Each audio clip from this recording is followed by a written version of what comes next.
Please welcome Director of Michigan Programs for the W.K. Kellogg Foundation, Yazeed Moore.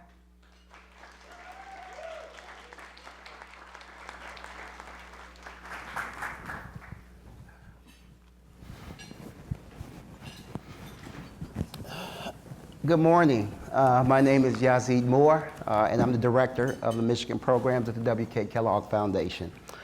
At the W.K. Kellogg Foundation, we are driven by the vision of a world where every child has the opportunity to thrive. Yet systems that affect most young children, food, health, education, and the economy, are not working for everyone. This has lifelong consequences for children, families, and communities. With children at the center of everything we do at the Kellogg Foundation, our work supports community-driven solutions as we fund programs, services, and efforts to change systems so they work better for everyone. By listening to communities, developing leaders, and working toward racial equity and racial healing, we join partners to help children and families have the greatest opportunities for success here in our beloved Mitten. And our presence here today in this room is a test case example of our efforts at the Kellogg Foundation to seed and encourage dialogue and action for collaborative opportunities to best position children, families, and communities with equity at the center to make Michigan the best place to live, learn, earn, work, and play for those who are already here and those we want to attract for growth and greater productivity and prosperity. This time last year, right outside on the porch of the Grand, the governor announced the formation of the Growing Michigan Together Council. In that announcement, the governor charged a dynamic mix and cross-section of stakeholders to study and examine ways to grow our state's population, given us being ranked 49th in population growth. For 6 months, this group convened, debated, and engaged thousands of Michiganders across the state on actions and opportunities to reverse the state's fortunes, where we are lagging in median income, educational outcomes and attainment, and then falling behind faster growing peer states in preparing our people, our greatest resource and strength, for the job of tomorrow, and struggling to maintain the needed infrastructure and community well-being to help us grow and compete. The council set a goal that by 2050, Michigan will be a top 10 state for population growth and released a similar report in December outlining a series of recommendations and strategies to get Michigan back on track to being that place where families and young people, here now or later, businesses, workers, entrepreneurs, call and make our beloved Mitten home because it's a place where equitable opportunities exist and are prioritized for residents to again live, learn, earn, work, and play. This report is just the beginning of a long process, and this session is one of many discussions we'll need to have to ensure we optimize, maximize, leverage, and identify the necessary resources to support the strategies and recommendations in the report to restore Michigan's economic standing as an economic and political engine and destination for families.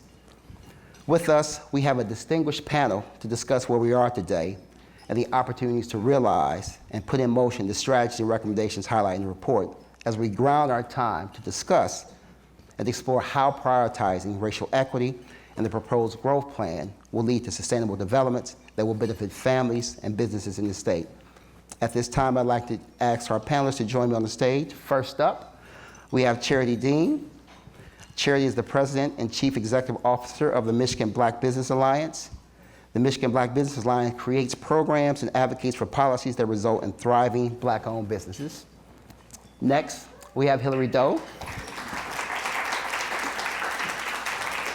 Chief Growth Officer for the state of Michigan. In this role, Hilary leads the state's efforts to grow Michigan's population, economy, and reputation as the best place to live, work, raise a family, and start a business. Hilary works alongside the Growing Michigan Together Council and is a dynamic leader in nonprofits, technology, strategy, and public policy. And finally, we have Dr. Andre Perry. Dr. Perry is a senior fellow at the Brookings Institute, a scholar in residence at American University, a professor of practice of economics at Washington University, and a commentator on race, structural inequality, and education. He is the author of Know Your Price, Valuing Black Lives and Property in America's Black Cities. Dr. Perry's research at Brookings focuses on Black majority cities and assets deserving more investment. Thank you. As a note, there are question cards on the table, so once we get to the Q&A section, please write your questions down, and we'll make sure to kind of get to that as we get to that part of the conversation. So, first question, with you, Hilary. Some would say the Growing Michigan Together Council report was a watershed moment for the state. But can you tell us first, how did we arrive at this moment? Yeah, well, thank you so much, first of all, for inviting me today. I'm really grateful that you all convened this panel. I think it's such a critical conversation. I'm grateful to everybody who joined us today for this conversation. And I do think it is a watershed moment for the state. Frankly, as many of you here today know, as a result of the work over the last year, this is a challenge that a lot of states are facing. Michigan is not alone in this population trend. We're one of 34% of states that have been seeing population stagnation or decline. And it's not the kind of thing, that popped up in 1 year. Michigan, has fundamentally been struggling with this challenge for many, many years. We've had functionally flat population since, about the year 2000. And it isn't the kind of thing that happens independent, of other things, right? It's inextricably linked from some of our sort of economic challenges. We found, for example, that inextricably linked from median income growth, from post-secondary attainment, from some of our key placemaking, sort of challenges that we've seen here in Michigan. So, I think that what I noticed over the last year was not only those kind of wonky metrics that sort of brought us to that point, but that fundamentally we really have Michiganders to thank for getting us all here today, having this conversation and building the kind of momentum that I truly believe that we have on this issue now. Michigan, even though there are lots of the states in facing a similar challenge, Michigan is absolutely has the first mover advantage on this right now. We're the only state in the nation that has said we're going to take population growth on. We are absolutely out in front in terms of the research on this today. We absolutely have the momentum. And it was because Michiganders in communities across the state said they wanted to get something done.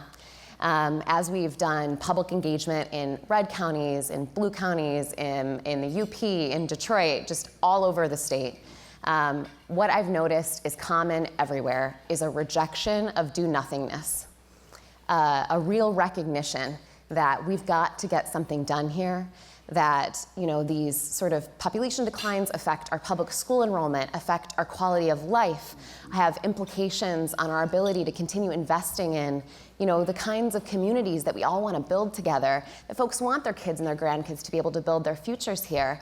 We acknowledge that we love our place and we have so much going for us. We truly, truly do. I would never bet against Michigan, and am more optimistic today than I was when I started. It's because Michiganders are going to ensure that we win here. So I think for all those reasons, because the metrics brought us here, but most importantly because Michiganders brought us here, that's how we got to this watershed moment. Charity, in building on this question, what's been your organization's stance, role, and action point in responding to this moment? Yeah, so first, thank you for having me. I'm happy to be here. 2018, the Kellogg Foundation produced a report entitled The Business Case for Racial Equity. It talked about the racial wealth gap that we have in our state, and that it's costing our state $92 billion. And that if we close that gap by 2050, the state stands to gain that amount of money. So our role at the Black Business Alliance, we really took that report. The report not only stated the facts, but also gave a roadmap to how do we actually do that work. And part of it is access to capital for minority entrepreneurs. It's business development in underserved areas. And so our organization is trying to do that across the state. And I think it's important to understand that if we are a state that wants to grow and develop, then we have to take on head on the racial equity issue. And we have to take on just a different lens and perspective to how we are shoring up opportunity for Black businesses, but small businesses generally. People want to live in a place where it's walkable with thriving commercial corridors, and absolutely how we treat small businesses as a state, how we deal with racial equity will help determine whether or not we get to where we're trying to go. Thank you. Dr. Perry, similar to with the first question, particularly with your national lens, how are others addressing this moment, and what are you seeing in this work? Well, first of all, thanks for having me. And this is a great crowd, beautiful crowds, packed, so a lot of excitement. What I tried to do at the national landscape is remind people, particularly during political seasons, that the work to maintain or even grow populations go beyond a political season. That this is establishing a policy agenda that enhances job creation, creates better schools, creates housing opportunities, increasing ownership, business ownership in particular. And when you focus on the agenda, you can then you realize what it will take to maintain population and grow population. Here in Michigan, you have a lot of the building blocks for those things to happen. But like a lot of states, it ebbs and flows with political season. People either build up an agenda that is maintained and the next administration tears it down. What I think is important for this room, and I think what's important for Kellogg, is for the people in this room to understand these are the building blocks that we're going to impress upon whoever is in office, and we're going to maintain this. We're going to hold you to that fire. And so nationally, what I see is what's holding people is, now there's some things that are somewhat beyond our control. Climate, how we deal with climate is more in our control, but climate change is real, and how we are going to deal with that will impact who comes and who goes. The population boom of Texas, people are going to have to leave. People are going to have to leave. Where are they going to go?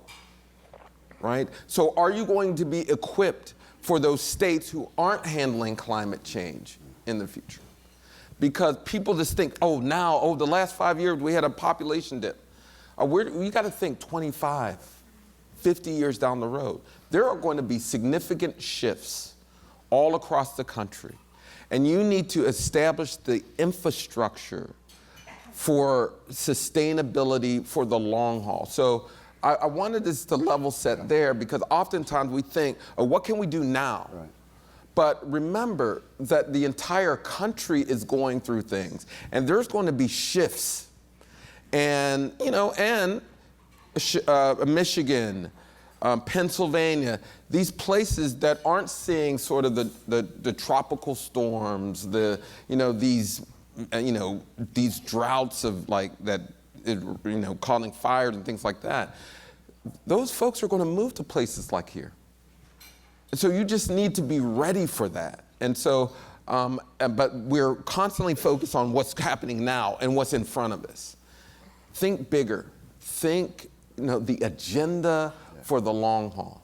Dr. Perry, you talked about being ready for the moment. And Hilary, I want to come back to you. When you look at the report, there are a number of things in the report in regard to the strategy and recommendations. Right? But I guess the chief question is, are we starting from scratch, right, in terms of the suggested strategies to meet the goal of making Michigan this desirable place to get those Texaners here, right? Yeah. Well, no, I don't think we're starting from scratch. If I can pick up on a couple quick themes, though. First of all, I think, I hope that what folks see, to your point, to pick up on that point about sort of not just being reactive to right now and building short-term strategies. Population growth doesn't happen in 6 weeks or 6 months. It's a long-term game. And so what we did was attempt to build a strategy to get us between here and 2050. We tried to set sort of a long-term time horizon so we can build responsible, healthy, sustainable growth that builds shared prosperity to create a kind of community that we all want to live in together for the long term, right? And to do that takes sort of us all locking arms and committing and not being fickle, I think was another sort of, point that you were sort of getting at there, not to put words in your mouth, but which is really critical. And that means that it can't be any one person's agenda. It really needs to be owned by all of us. We sort of need to lock arms together and say, we want to get this done. That's why I think it's so critical it's owned by Michiganders. It's so critical folks see themselves in the strategy. I want to thank the philanthropic community, because even if the metrics sort of painted the picture that we needed to get something done, again, the philanthropic community is critical because they're consistent. Folks can come together and be consistent and stable and help us, commit to a strategy, and very much did push everyone to say, hey, you got to look at this. So that was, required and will be continued to be required for all of us to keep focus on an issue we have to stay focused on in order for us to see results. But no, I don't think we're starting from scratch. What you'll see in the report is a recognition, for example, that Michigan has a chance to really make up that median income gap that can drive prosperity with investments, for example, in our entrepreneurship and innovation ecosystem. Michigan's already a top 10 state for patents.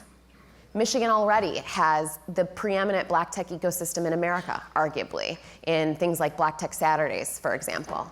But what we see is our entrepreneurs, who we have tons of, folks Michiganders have driven innovation in this country and around the world for a long, long time, unfortunately struggle to get capital, for example, and then when they're about to hire their first 100 folks, maybe you'll see capital flight.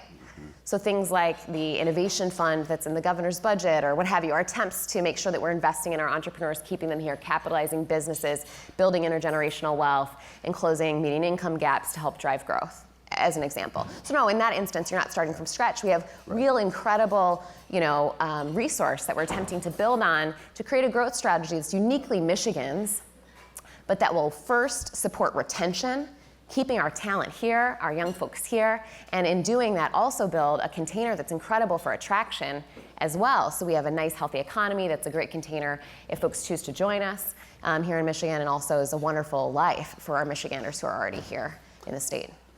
Coming to that, Charity, I want to come to you before I go to you, Dr. Perry, as well, too. Anything to add on that strategy point, particularly from the perspective of being a business owner yourself, right? Mm-hmm. But also, if to those who don't know, Charity is a business of Rosa, a coffee shop in her Detroit neighborhood. So speaking from the perspective of a business owner, but also supporting black businesses across the state, anything to add there? Yeah, absolutely. I think intentionality around creating an environment where entrepreneurship thrives is really important.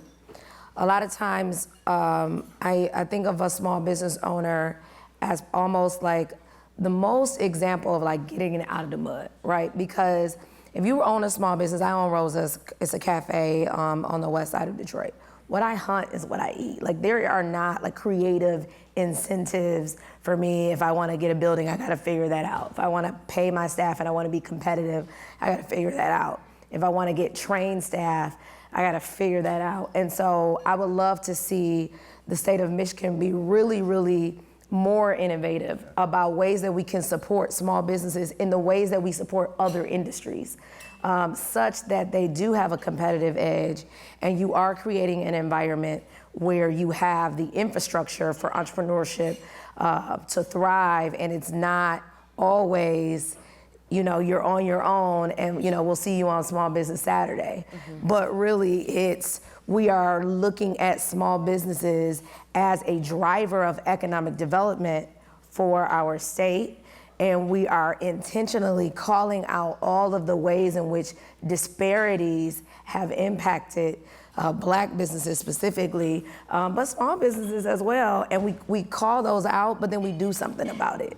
That we don't just become experts on problems, so much so that we talk about the problem in lieu of a solution, that we become folks that use the powers that we have in policy to really change the game. I think if we could do that here in Michigan, it would be a game changer, because small businesses are really suffering of the same things around the country. So if we could say, we'll be the first ones to really look at small businesses in the same way we look at these other industries, we might see some change.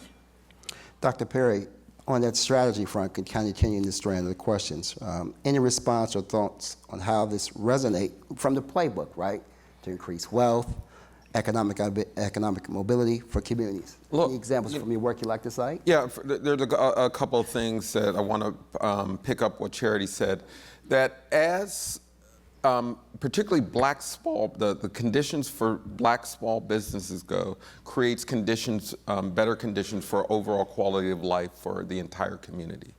So when we invest in main streets, when we create opportunities to fix the facade and create ownership, and by the way, about about 80% of all commercial real estate is owned by 1% of the top families. So we also need to be very deliberate and not just starting firms, because we know how to do that, but it's also scaling firms.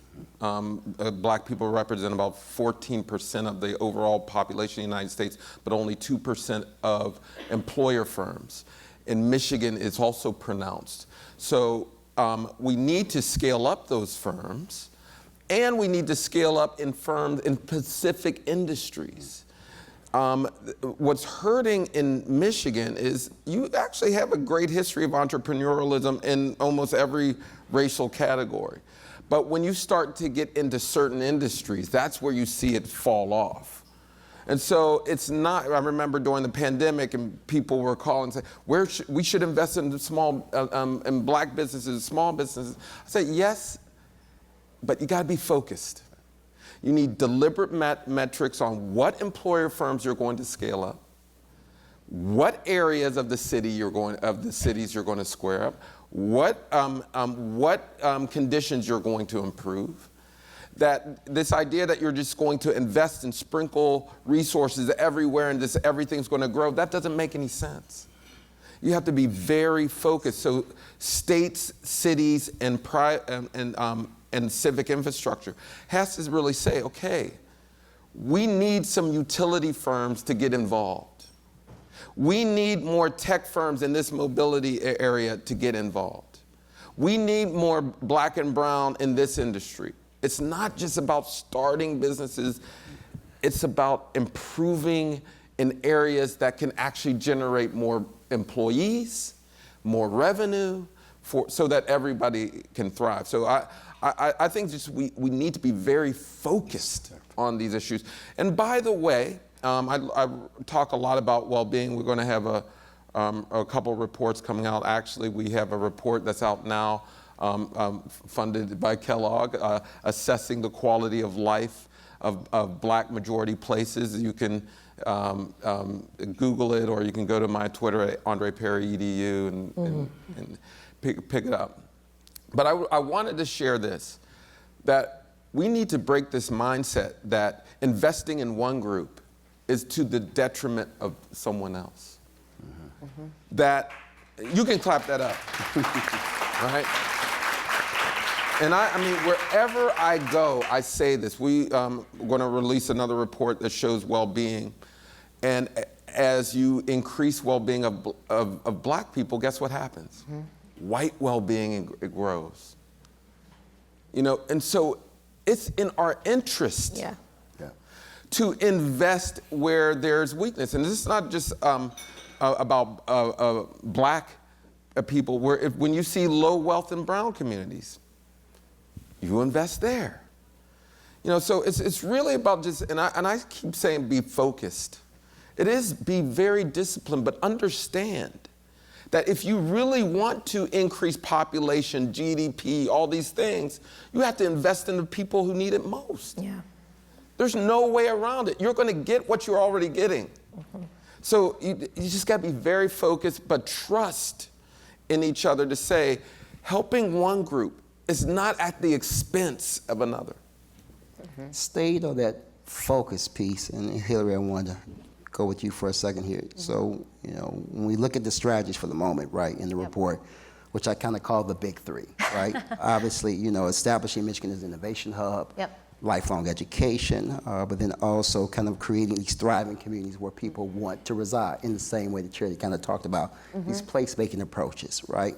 And you can't help but notice that the three strategies, the big three strategies, are kind of interwoven, right, integrated, right? Can you tell us a little bit, why is this the way to go, particularly in the lanes in terms of Dr. Perry talking about the need and the importance of staying focused? Yeah. Totally. Yeah, I do think that it's an interesting rub between a desire to be really incisive and point your resources. I think that's an instinct for sure. But when we were looking through the data and also in our polling work and our survey work, I mean, I trust the wisdom in the community. I really do. And so we did comparative research with faster growing peer states. We did an incredible amount of survey work, but we also went community by community, and we sat and we listened for hours and hours at a time to really capture the nuance of what folks were saying that you can't get at a top-line aggregate poll. And what we heard from folks, especially our young folks, you all might know this already, but to share, here in Michigan, what we're seeing is, we're aging faster than all of our neighboring states. And then this isn't some weird reverse Benjamin Button situation. We're aging faster because we have some domestic outmigration here in Michigan, right? So we're losing our working age folks who are choosing to, build their families somewhere else. As opposed to staying here in Michigan. And we aren't horrible at retention in Michigan, but we haven't been able to replace those folks that have gone because we aren't great yet at attraction. In fact, we're currently 49th out of 50 in terms of folks that live in Michigan who weren't born here. So if you were born here, you probably love it, but we haven't managed to tell our story and attract folks here from other parts of the country to say, yeah, I'm picking Michigan. All to say, we have our oldest set has gotten a little bit older, and our youngest set has gotten smaller. So as we're aging faster, we really need to think about retaining our young folks and attracting more young folks to Michigan. And as we're talking to them, they aren't saying, hey, we want one thing. They're looking for a package, looking for a great life. And that meant a great opportunity, an educational opportunity or a career opportunity, a great place. And place matters. I can't say that enough. It isn't the case that it's always a job first for every individual. It very well might be a place that's first, and then finding that opportunity second or making it yourself. And then also, frankly, welcoming communities were right up there as the third thing. A place that you can feel like a local, a place that you feel welcomed. Those sort of social policies and rights-forward policies were critical. In fact, we have a recent national poll that's coming out later today that talks about some of the state policies that are really critical and motivating for young people to choose a state to call home. Things like universal pre-K, for example, were the top 2 most motivating things for young parents when they're thinking about a new state. So not only are they great educational solutions for young people, but they very well are great talent attraction and retention solutions for young families. And that came out really loud and clear in the poll. So you're looking at this sort of mix of a lot of factors and considerations that come together to build a value prop for a place. It's not a single thing. And I think that we should just acknowledge that that's true and decide who we are and build our distinct value prop, who we want to be together. And I don't think that means it's inherently unfocused. I think it actually could be quite laser focused. This is exactly who we are, or exactly who our community is. But it's always a package of goods, services, offerings, values. And we should tell that story loud and proud. And last thing I'll say there is, growth will look different in the UP than it looks in Grand Rapids, than it looks in Kalamazoo, than it looks in Detroit. And so that unique offering and that unique story will be different in those places too. So when we talk about our next steps, not only are we talking about a state policy agenda, state blueprint for growth, we're also talking about ensuring that our regional communities have resources to pilot talent attraction and retention strategies and programs that are unique to their place and unique to their story, so that people, again, can see themselves in that strategy and are at the center of their unique value prop. I chuckled when you said we're horrible at retention, and I have to share the story so we have a little time. Yeah. So when we were on our prep call, Hilary was talking about some time she spent at the Roosevelt Network. Yeah. Dr. Perry, and Dr. Perry said, oh yes, we miss you. You should think about coming back one day. I said, well, Dr. Perry, this is a session on growth. and you can't poach on the call. You can't poach. However, if you want to come back to Michigan, right? Dr. Perry being the founding dean of the College of Urban Education at Davenport, so we will always welcome you back, right. Dr. Perry. Thank you. Yes, we will. You're doing the work. Yeah, we're not horrible at retention, but we can do better at attraction, and you're doing the work. You're doing the work. Charity, to you as well, too, on that question. And hearing this, how do you see these strategies, being beneficial, right? And do you see the opportunities for engaging and building on? Are there parallel and support of the work you're undertaking at the Michigan Black Business Alliance? Yeah, I'll say this. The last 2 to 3 years have been really good for Black businesses. We still have a racial wealth gap, though, right? So we still have a very long way to go, but we have seen innovation and we have seen growth. in Michigan, right? And that is a direct result of a number of things happening all at the same time, right? So you've got the pandemic that happened that really highlighted what we already knew, the disparities that were already there, but provided an opportunity. We had leadership at the federal level, state level, that were really intentional about how are we directing resources to help Black businesses. But I am very nervous. Things could change like this, and all of the growth that we've seen over the past couple years, could be taken away. And this is why I think, to Dr. Perry's point, it can't be a political issue. And this is why we have to be unapologetic about calling out the disparities that exist, right? Like we can't not sugarcoat it. You can't fix something you don't call out. You can't fix a problem you won't name. And so we have to be very honest about the disparities that exist in the state of Michigan, in the city of Detroit, in the city of Grand Rapids. The racial wealth gap knows no geographic location. So if you're in Bloomfield Hills, the white family's still gonna have 9 times wealth as a Black family, just like in Detroit. So knowing that there's no geographic boundary to this racial wealth gap, knowing that there's a report with a roadmap that's been out for about 6 years now, what are we gonna do about it? What are we going to do? Do we wake up every day and say we're just gonna leave it like this and hope that we grow? Or do we say we really gotta be unafraid to call out racial disparities? We have to be unafraid to say the word Black and talk about Black folks and what Black people need. We have to be unafraid to get creative and innovative. If we can get creative in other spaces to solve problems, how might we be more creative to close this racial wealth gap so that we can grow and our economy can grow? So I think the key is to recognize that we're in an opportunity. This year, a lot could change, but the answer to that is to be unapologetic about the disparities and unapologetic about a solution.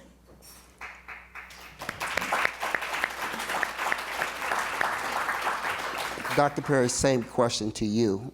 How do you see these strategies reinforce or support the work learned you've undertaken and witnessed to firsthand retain and grow Michigan's population talent pipeline as you try to take some talent from your pipeline as well, too? So, there's also a framing issue I want to address. No one invests in problems. They don't, and they don't necessarily invest in disparity. They invest in strength. So you have to highlight the strength in our community. In that report I talked about assessing the quality of life of Black places that we just released, Brookings just released. We spotlight the Black majority places that are exceeding state averages in housing, in business development, and all these other indicators. And the reason why you want to do that is because in all this talk, we need to be very conscious of the problems, yes. But if you don't show where things are working, you're not going to invest. And in Black communities, that's been the problem. We've essentially said, oh, there's so many problems in the Black community, we'll invest in this white company to fix it, right?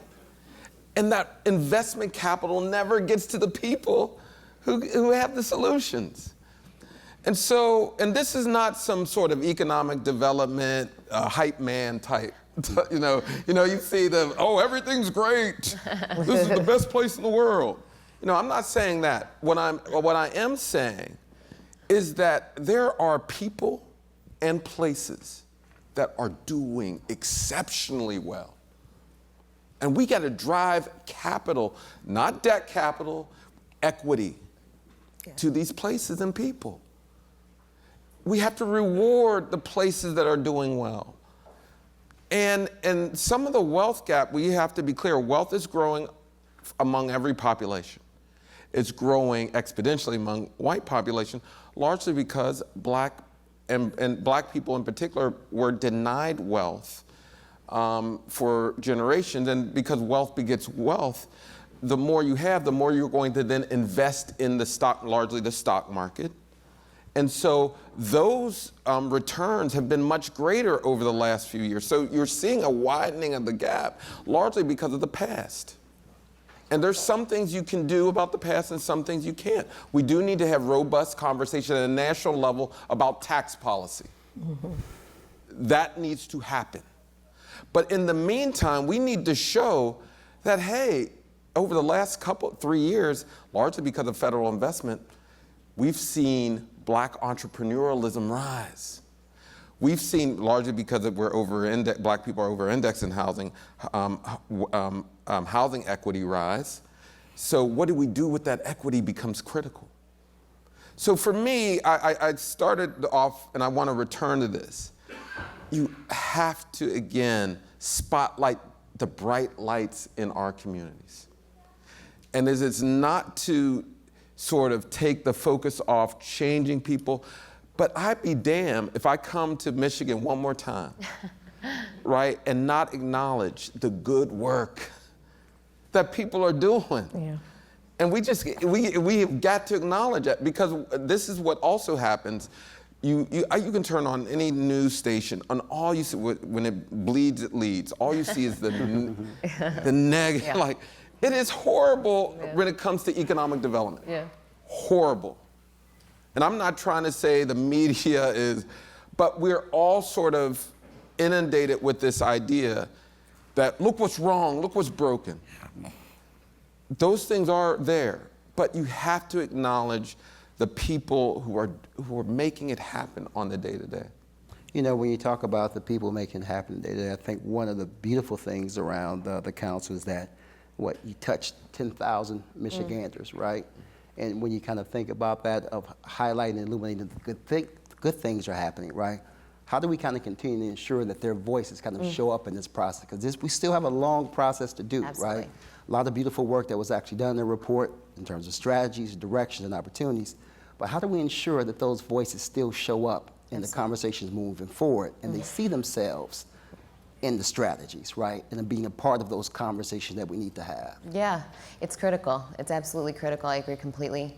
I mean, we are absolutely not stopping, for what it's worth. To your point, we engaged about almost 11,000 folks during that council process to make sure that their thinking went straight to the council. But frankly, since January of this year, we've briefed over about 80 organizations across the state and communities who've invited us to come brief them on their recommendations so that we could share what they were and get their feedback. So we've been all over the state, done over 80 conversations since the recs have come out, and have continued those listening sessions because we want to get feedback on, did these feel like you? Does this feel right to you? To continue adjusting them and changing them. So that's one thing. Including shout out to Detroit Future City, because that was one of my favorite conversations so far, and I think I saw folks here from there earlier, I don't know, waving arms, hey, there you go. We just did one recently in Detroit, and that was a great conversation. But then in addition to that, when we talk about implementation, I think we should talk about, like I mentioned, the state policy work we can do, of course, but there's so much of this work that should happen so much closer to people in their communities so that they can shape it themselves. And so I think I was mentioning, right, the sort of distinction between what happens at the state level and what we can do in local communities that's like very textured and specific to that place and can get held by those communities themselves. So we've been thinking a lot about how sort of the partnerships can work locally, but we're intentionally at the Growth Office, carving out these talent attraction and retention sort of, funding and strategies to make sure that a lot of this work gets implemented in distinct ways in communities across the state.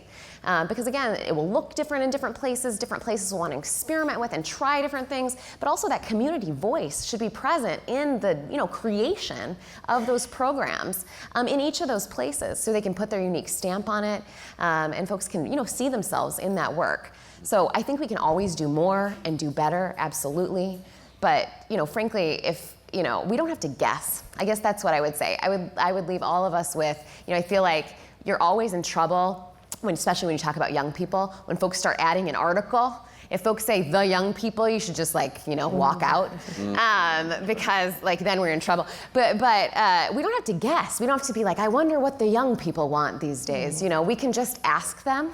And so I always take pause if we're in a implementation conversation and we haven't heard that voice and it hasn't been part of the conversation. And so when we're thinking about rolling out these programs and these pilots and what have you, the aspiration certainly is to ensure that we're building a process that, you know, continues to include that community voice throughout. And so, you know, that's what we're aspiring to do, and we're always, you know, working hard to get it done.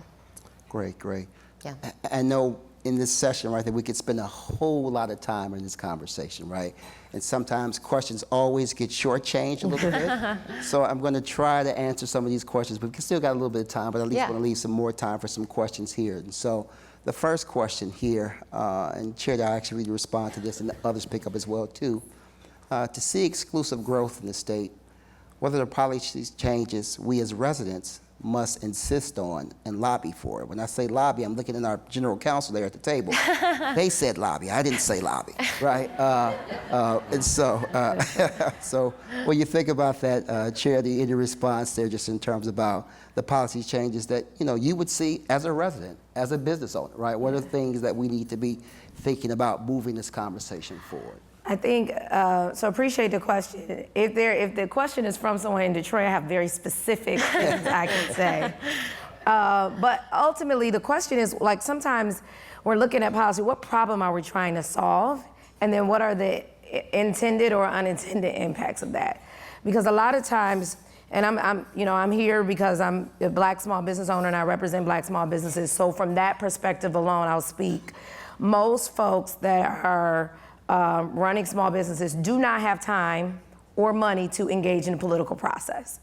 So what that means is that they're often the last ones considered. So a policy might be a great idea, but generally those that impact policy have time or money.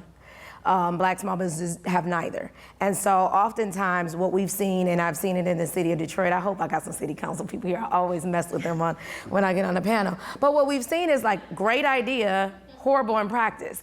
And so, especially for Black small business owners, because they're not there, they're not engaged. I'll give you a very specific example. Last year or 2 years ago, there was this idea that small businesses should not be cashless, like they should be able to accept cash. And that makes sense, right? We've got a digital divide. There are some folks that may not have cards, they're unbanked. How do we help them?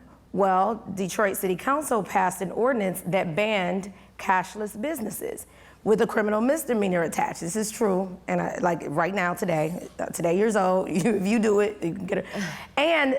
And we still have an unbanked population. So what problem were we trying to solve? And also, by the way, there was a opt-out for parking lots and stadiums downtown. So generally, we think about these things and we think, oh, this is gonna be great, right? But how does this impact those small businesses? So if I'm thinking about high growth and tech, and I want a contactless supermarket, can't do it in Detroit. So, but we're investing money in tech and high growth. So when I hear this question, I'm glad I got it, which is like, think of what problem are we trying to solve and who is it going to impact? And to Andre's point, so you think about the least of these, because when you make life better for the least of these, you make life better for everybody. And so even those folks that don't have time or money to say, hey, this is actually going to impact my business, or I'm in the neighborhoods and my staff doesn't want me to accept, cash. I mean, these all were things that came up, and the policy still passed. So I'm saying, think about what problem you're trying to solve, but also just like put on a hat of a Black small business owner, like when you're thinking about some of these things. Policies? Policy. Okay. Well, I was national director of a think tank for a long time. So this could be a long answer, so I'm going to try to not make it that way. I don't want to scare anybody in the room, so I'll limit my responses. Well, one, first and foremost, I'd say it was so clear that the entrepreneurship and innovation investments are critical. As we know, the sort of new jobs are going to come from small and medium-sized businesses in Michigan. We have to make those investments. We should capitalize those businesses. So things like the Innovation Fund are going to be critical, but also other wraparound entrepreneurial supports in order to ensure that that's equitable growth is going to be really, really important. So I hope that's the first of many such kind of investments. On the education side of things, the report promoted the Michigan Education Guarantee, which is critical and has a lot of components. But what I would plug, if I can, to your point, we should say things that are working. right? Right. I should, if I can plug and brag a little bit, Michigan's Talent Solutions team at the MEDC just won Fast Company's 100 Most Innovative Companies Award for the incredible talent work that we're doing here in Michigan, including connecting diverse Michigan students to high growth industries here in Michigan and making sure that they can get access to those jobs. And that program has been so innovative and interesting, connecting folks to internships and to job placements, and they have retention components. Basically, just really sort of piloting strategies here in Michigan that other states haven't tried and that are really working. So I'd say continuing to invest in those things that we're leading on and that we're getting recognition for is really important. And too many folks don't know, I think, that we're sort of currently have the country's most ambitious in scale and scope between policy, program, and marketing, talent attraction and retention strategy in the nation. And we should celebrate that. We're ahead right now, and it's not the time to give up, so I would say that. And then sort of my last plug on policy work, I'm so proud of what our state has done on climate leadership. And I think that our population growth is sort of inextricably linked, actually, to Michigan's climate leadership. When our young folks kind of pick their heads up off their pillows, they want to be in the place where it's happening. And frankly, Michigan is so strategically positioned for leadership in the fight against the climate crisis. We're number one in clean energy investments, number one in hydrogen investments, number one in clean energy-backed IRA projects, number one in energy sector growth. For all those reasons, you can say, if you want to do purpose-driven work in the fight against the climate crisis, you are at the vanguard of that here in Michigan. And so, I think for young people here across our state and across the country, we want you to know this is the front line of that work. And so continuing with that leadership here in Michigan is really, really critical. And I think, we should continue to lean in there. Dr. Perry, policy changes? So when I think about equitable outcomes, you have to think about good governance. When you think about good governance, I remind populations that you are taxpaying dollars and you should have a fair shot at these dollars. And so just as we score policies against their potential impact on the budget, we should be scoring policies to see their potential impact on various ethnic groups. Will these tax credits get to Black, brown, indigenous developers? Will this new tech incentive program get to other groups? We don't do enough work on the infrastructure of getting resources out equitably. Because I just trust people will grow when they have the resources to grow. But when you don't get them the resources, we're here in a policy conference, and maybe I shouldn't say this, that we're not going to nonprofit our way out of these problems. Right? Yeah. We are not. We need good governance. We need businesses to act responsibly. And we need a public, an informed public, to put pressure on those things. Yes. So for me, when I think about what policies, we first and foremost must establish that these resources, particularly in times of crisis or austerity, gets out equitably. Because this is what happens when either there's a big surge, the people with power go for it. And when there's austerity, the people in power say, oh, you have to give it to us because we're too big to fail. No.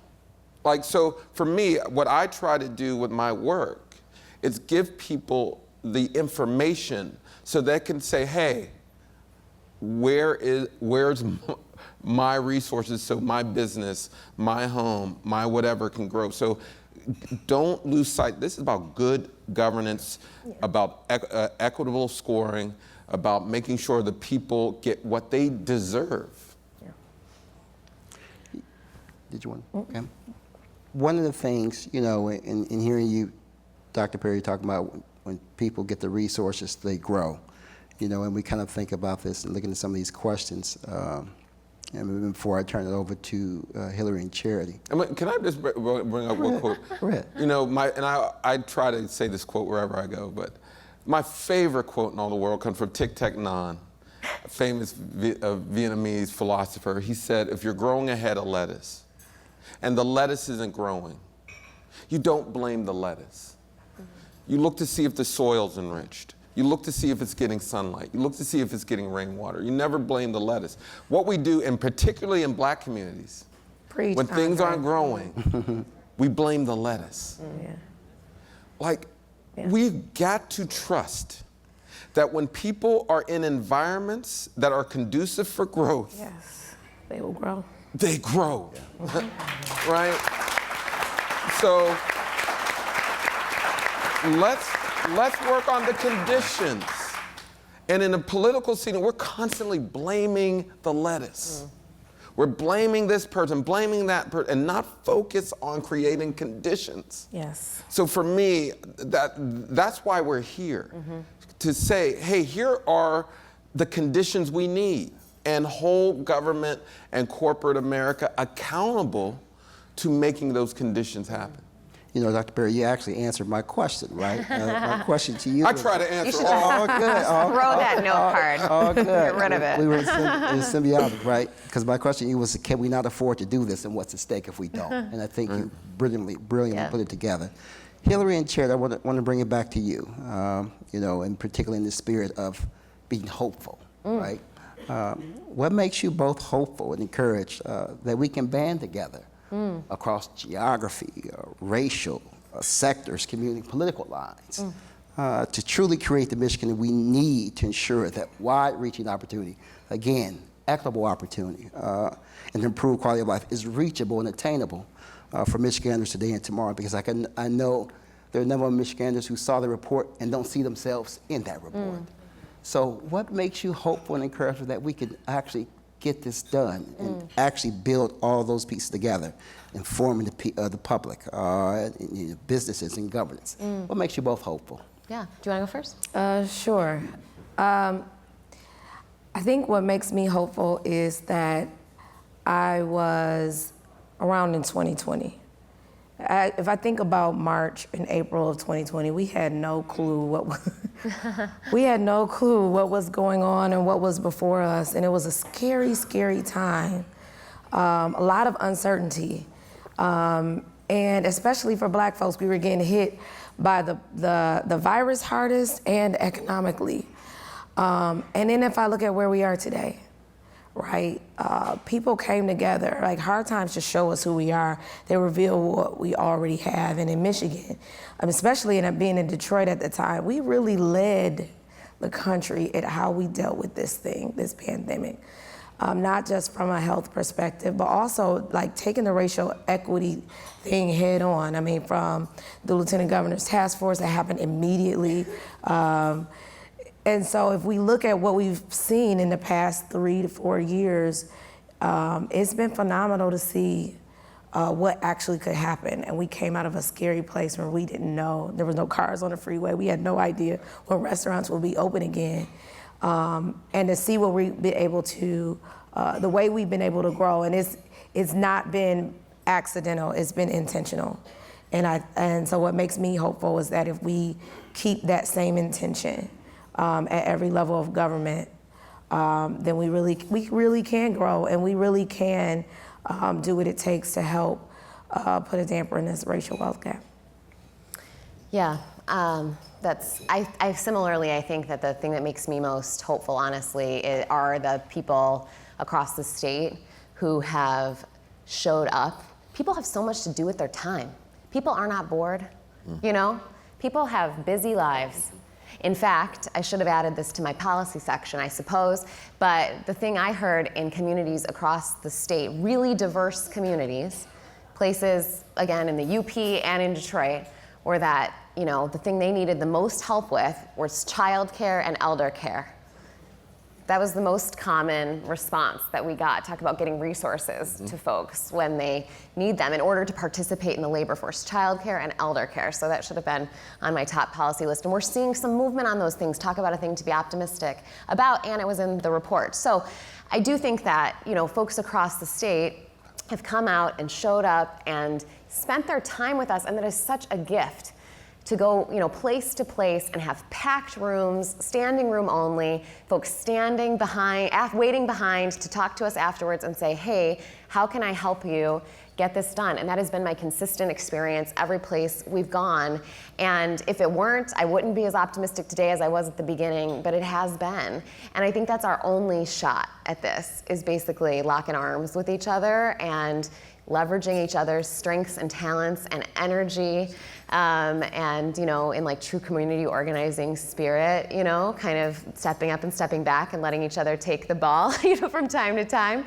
And that has absolutely been, you know, my experience. So I know we're at time. I'll leave you with like one quick anecdote or whatever, which is just that this time last year, the governor created this position, as you mentioned, and this council, and sort of kicked this all off. And one of our first public engagement efforts, we went to the UP, and in one of the first conversations I had, a gentleman said to me, "You can grow Michigan, but don't grow it here." That was like maybe the first thing someone said to me. Yeah. And I was like, this is gonna be exciting. You know, and respect, you know, because he had a picture of what growth might have meant to me and didn't want it, which is fair. People should be able to determine, you know, what shape they want their community to take. But we'd signed up not to stump speech around the state, but to listen. So we sat there together and sat in it. That was the constraint for an hour or whatever it was, you know? And by the end of that conversation, with a lot of listening, it was like, well, if growth means having enough, you know, folks in our community, ambulance drivers and volunteer firefighters and opportunities for my kids and grandkids to stay here and what have you, not just condos everywhere. All right, I'm in. Let's record direct-to-camera testimonials and get this thing done. And so I do think that's what it means. I think it means sitting together, doing a lot of listening, figuring out what growth means in unique ways to each other, building the state agenda when we can, building unique local agendas when we're able, and really trusting each other to do this work together. So I think that's why I'm optimistic. No, I appreciate that as well, too. And as we wrap time, you know, just really enamored and really excited about how do we kind of get it done, right? And looking forward to actually looking towards the future. At the foundation, we talk about the future a lot. And the future should be much better for people who make this place home, and also those who are coming here as well, too. So I'd like to thank everyone here for being in attendance. Can we give our panelists a round of applause? Thank you. All right. Thank you very much. From Delta Faucets to Behr Paint, Masco Corporation is proud to deliver products that enhance the way consumers all over the world experience and enjoy their living spaces. Masco, serving Michigan communities since 1929. Support also provided by the Cynthia and Edsel Ford Fund for Journalism at Detroit PBS. DTE Foundation is a proud sponsor of Detroit PBS. Among the state's largest foundations committed to Michigan-focused giving, we support organizations that are doing exceptional work in our state. Learn more at dtefoundation.com. We help organizations find their voices through what they do and who they impact. We are VVK PR and Creative, a Detroit agency telling the stories of critical issues affecting the big picture and the small moments. Stories at Skyline Heights and on-the-ground influence. We lead with relationships first, solutions always, and with diversity as our compass. VVK PR and Creative.